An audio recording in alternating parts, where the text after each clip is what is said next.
today we will be planting a DIY terrarium plant. We'll begin first with placing the pebbles inside the jar, which should not be till more than 1/4 of the jar. Placing the sphagnum and living moss above these pebbles and flattening them.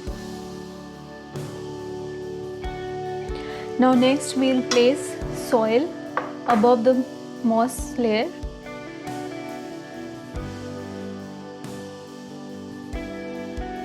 We'll place this plant inside the jar, ensuring that the roots of this plant reach till the downwards possible. We'll press the roots towards downwards a bit,